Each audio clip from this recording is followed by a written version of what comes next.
Today, we're launching our low-buck 79 Bronco to prove just how tough this old battleship really is. And then later, Haulin S-10 is back to get some more go-fast goodies as we get it ready for the track. That's all today, here on Trucks.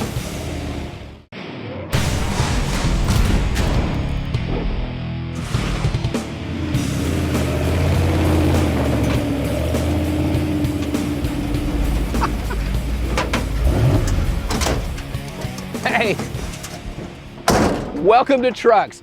The moment is finally here. We get to test out our full-size 79 Bronco. And in honor of our military-style camouflage paint job, we've officially named this rig Das Bronco. And I don't care who you are, this thing looks mean. But it wasn't long ago that it looked a heck of a lot different and was closer to a sad ending in a junkyard than a new beginning out here on the trail. But that's the beauty of these rigs. They're tough and they're worth saving. Just ask the guys at fullsizebronco.com. And the potential for an all-around trail truck, well, it's not out of the reach of the average guy. And even if you want to build an expensive, elaborate weekend toy or street truck, well, these full-size Broncos are built on a bulletproof platform that have stood the test of time, and they still prove themselves out on the trail. And that is exactly what we're going to do today. And this is an experiment on how much money we did not spend. But first, let's take a look back at where we began. Our Bronco, like a lot of trucks, had seen a hard life as a service vehicle, but it had all the right stuff, like heavy-duty running gear and suspension, and although it didn't have an engine in it, we got a 460 long block thrown in on the deal. So the potential that we saw with this 79 definitely outweighed the huge amount of work it was going to take to get it up and running. So with our Bronco on the trailer and a plan in mind, we dragged our new treasure back to the shop and set to work on some of the body rot and basic chassis maintenance. And with Das Bronco torn apart, new floors in the tub, we decided to focus on the drivetrain. And with our new short block back from the machine shop, we did a few inexpensive hot rodding tricks to it. Ryan gasket matched the intake and exhaust, and we threw in a hotter cam, Edelbrock aluminum intake, and carburetor, along with stock accessories.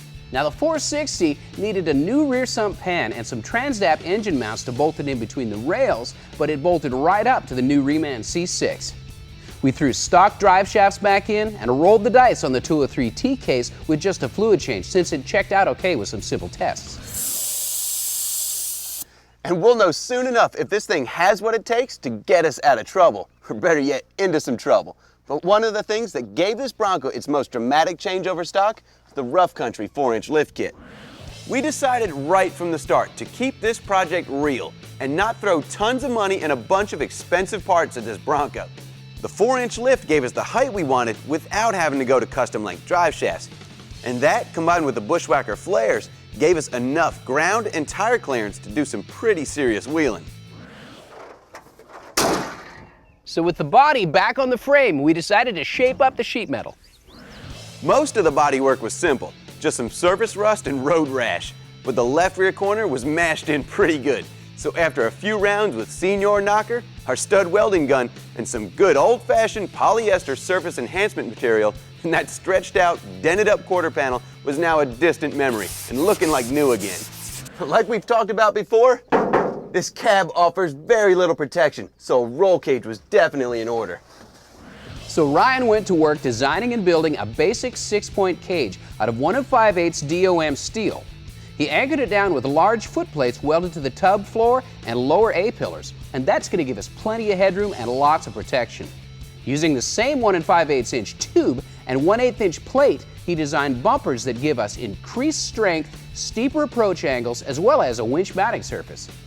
And staying with our low buck theme on Das Bronco, we found a paint system from Duplicolor that allowed us to do a unique paint job with 3 different colors and clear coat, all with the historical significance for cheap. We used the lacquer-based paint shop system and a design taken from World War I Navy ships and laid down a 3-color camouflage paint scheme, and then gave it 2 coats of clear to keep the tree branches from digging into the color. We also covered the back of the Bronco in a rubber mat from LMC.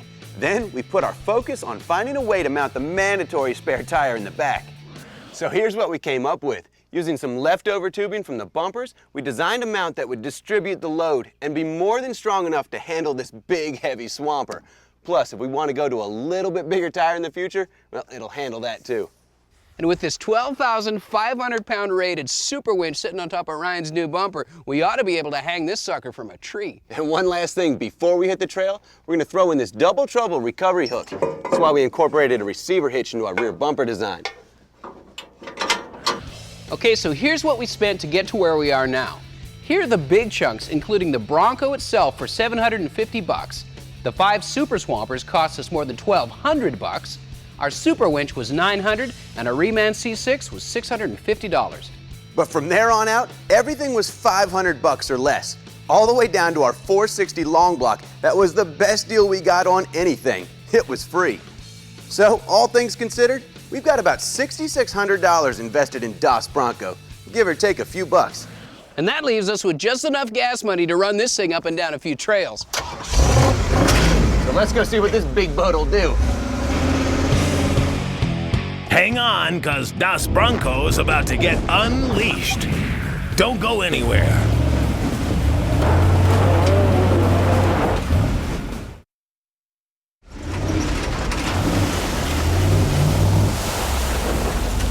Hey, welcome back to Trucks. We're here at Woolies Off-Road Park, putting Das Bronco through its paces.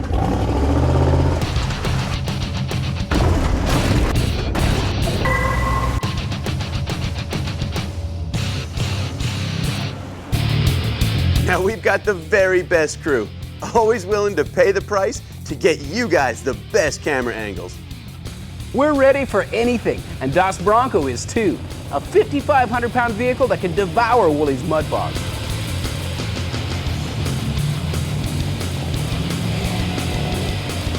This is the flow-through design that we've customized into this Bronco. It comes through here, pulls up over here, and cools the transmission housing, and then goes out the back. It's ingenious. Now we knew this Bronco was not a perfect off-road truck yet, especially on non-beadlock wheels. Oh, we popped a tire off the damn rim. Did we really? Yeah, we did. Good thing we brought a spare. I'll get the tire, you get it jacked up. We wanted to test out the articulation and traction of Das Bronco, and Woolies has great trails and obstacles for any level vehicle. She flexes out pretty good, doesn't it? Yeah, especially the rear axle, it twists up pretty well. Now, even though the suspension flexed out enough to give us traction most of the time, some locking diffs sure would have been nice. Where are we off to now? This is hill climbing. And there's a great big hill, and just over the crest of the hill, there's a beer joint sitting there. That's where we're going. Well, before we get to the beer, we need to see what this thing will do up an incline. And we found some pretty gnarly hills. Up hills and on tight trails, we were reminded just how big and heavy this full-size Bronco really is. Where'd that come from? But it held its own and clawed its way to the top of everything we tried. That carb hasn't stuttered once. Not once, and we've been up some pretty hardcore angles. Yep. Now you have to remember that what we're driving is a slightly beefier version of a stock Bronco. And what we're able to throw at it is a true testament to the ruggedness and versatility of these vehicles. Not that I'm surprised, but I'm pretty happy these the 9-inch and the 44s standing up to these 37s and the big block all day long. You forget that this is such a heavy truck. Yeah. Das Bronco had power to burn with the big 4.6 and never let us down. Well, except for the power steering pump. My power steering pump's still complaining. We've buried it already. Having conquered all the major land obstacles, we decided to take our boat to the ocean, or at least the closest place we could find in Middle Tennessee. Oh, no! And just when I started to look for a good winching tree, Ryan finally found enough traction to get us out of there.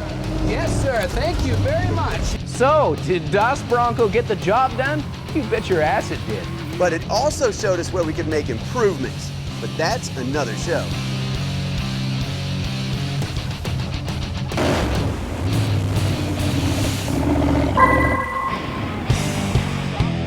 When we get back to the shop, we're out of the mud and getting ready for the strip with Haulin S-10. Hey, welcome back. Well, Das Bronco showed its colors, and with a pretty much stock drivetrain, this thing took everything we threw at it and shrugged it off. This thing is a beast, and we'll definitely be back for some more upgrades. like some beadlocks. And we'll give you guys a heads up when this project returns, because this story is far from over. But here at the truck shop, we got a lot of unfinished business, especially on our Haulin S-10 project. Now, this is a pro street truck, so it needs some form of an exhaust system. But we're so far from stock on this truck that we're going to have to make one. So we're using MagnaFlow's universal hot rod system with 3-inch pipe to do it. We're also going to use these cutouts so we can open it up at the track. Now, this mandrel bent 304 stainless is beautiful stuff, and the workmanship is pretty outstanding. So we thought it'd be pretty cool to show you guys how this stuff is made. Everybody wants a performance exhaust that delivers more power and better sound. And for 25 years, MagnaFlow is designing complete high-flow systems. Their R&D team develops, fabricates, and validates everything, even catalytic converters. We're one of the only manufacturers that can actually bring to market a full catalytic converter line to complement our performance exhaust line. Compared to the stock GTO cat, MagnaFlow cells are bigger with nearly twice the rate of flow. To complement the increased cell rate, we actually also increase the diameter of the tubing to enhance overall flow. Not all vehicles need a new converter, but most can use a performance catback. We witnessed the build process on a high-flow kit for the new 5.7 Hemi. After pulling baseline numbers on the DynoJet, the Dodge goes on the rack to get prepped for surgery. Everything from the factory cat's back gets unbolted, cut out, or disconnected so it can come out as a unit. New layout begins with measurement for larger diameter mandrel bent pipe. Once the best radius and angles are established, prototype dimensions are laser scanned on a vector device that generates data and transmits it to engineering for full documentation and production programming. The pipe is clocked and tacked to the resonator and mufflers. The tips are added and everything comes off for final welding. In the factory, hundreds of fixtures build everything from sport compact systems to diesels to muffled headers for monster trucks. All the products are different, but they have one thing in common. This massive outdoor yard was our first clue. Exhaust veteran Brian Van Dyke explained, "If you put a lifetime warranty on the product, you better be able to back it up. So everything we use is 100% stainless steel. Internals, externals, everything on the muffler is 100% stainless." Stainless won't rust, but it won't add power. For that, there's the X-pipe. An X-pipe, when you have an exhaust pulse that fires and goes through this bank, then a fraction of a second later you get another pulse that fires through that bank. You can see through the X-pipe, as you have the exhaust gases cross over within the X-pipe, it creates a scavenging or vacuum effect in the rear part of the X and starts to pull the exhaust gases through. These guys go through tons of stainless every day. Muffler making here is mostly automated. Polished flat stock is cut, stamped, formed, and spot welded into shells. The MagnaFlow straight-through design uses perforated pipe wrapped in sound-absorbing stainless mesh. Additional acoustical suppression material is added before the internals are inserted into the case. After the end caps are installed, the assembly is conveyed to a multi-station welding cell where computerized robots lap weld the end caps into vertical seam. Back in R&D, the crew final installs the catback. It's 20% lighter, flows nearly 100% over stock, and delivers a deep, powerful sound. The final step, power validation.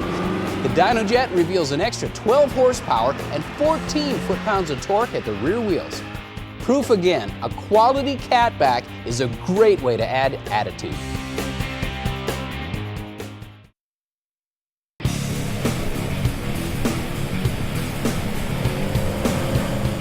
Hey, welcome back to Trucks. Well, our recycled V8 S10 project that we have aptly named Haulin S-10 is finally starting to look like something. And of course, the big 671 blower sticking up over the horizon doesn't hurt things either. But since we're going to be running 600 to 700 horsepower just on the engine, well, we have to make it safe too. Now, like we showed you guys before, we're going to surround ourselves in this roll cage kit we got from S&W Race Cars. Comes with all the tubing, braces, and foot plates you're going to need. And for the rest of the safety gear, well, we went for some one-stop shopping at Summit Racing. Picked up these Kirky Pro Street aluminum race seats, along with these 5-point harnesses that feature the nice cam lock disconnect. And you guys have already seen our main power disconnect switch. And for added measure, we're going to install a 5-pound fire suppression system that's activated by a cable release mounted within reach of the driver. And to top things off, well, we'll both be wearing shiny new brain buckets. Now for our dash, well, we've done some renovation here too, to the point to where this is now just a shell of what the stock dash used to be.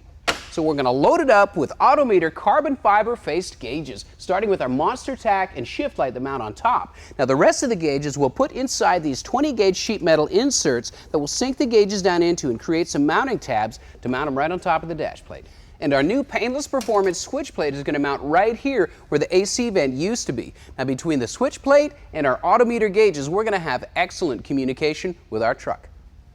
But since we've lost all hope of a mechanical fan because of our blower belt, well, we're going to rely on this Flexolite aluminum dual fan radiator to keep this bad boy cool. Because of its low profile design, it'll fit nicely up in our core support. And since this truck will see some street action, we got to keep the battery charged. So we went to PowerMaster and got one of their high output alternators, mounted it on a nice looking March Performance bracket. And for a starter, well, PowerMaster also sent us one of their high torque units that'll fire this thing up even after a few rips down the track on a hot day. Now we are real close to lighting this thing off and lighting up those rear tires, so you guys can look for that to happen real soon. Here's something for you guys that drive CK 1500 series pickups. This is GM's new heavy-duty cast aluminum and fin differential cover. It actually doubles fluid capacity, allowing the differential to run cooler and therefore letting your rear axle live a longer life. Plus, if you drive a jacked-up pickup truck and this thing's visible, you can't deny it just looks cooler. And for just over $100, you can make one yours. I know you guys remember our 66 Chevy long to short bed conversion project. Well, like most of the rest of that truck, the side moldings were nearly perfect, but anodized aluminum moldings over time can take on sort of a chalky look, and there's not much you can do about it regardless of the shape of the molding. It can't be polished out. Well, here's a solution to that problem that gives you a cool custom look to boot. Well, believe it or not, regular household oven cleaner has an active ingredient called sodium hydroxide that will strip the anodized coating off but leave the raw aluminum undamaged. What you do is use it in a well-ventilated area, just spray a bit on, and let it go to work for about 10 minutes. Now, with your molding clean, grab some Flitz polish, put it on a wool bonnet, about a quarter size, go to work on the molding.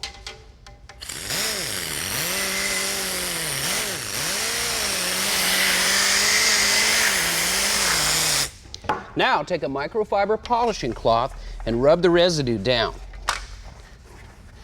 And you can see the finished results immediately. Man, that looks just gorgeous. And that has saved you from buying a whole new set of moldings. Thanks for watching Trucks. See you guys next week.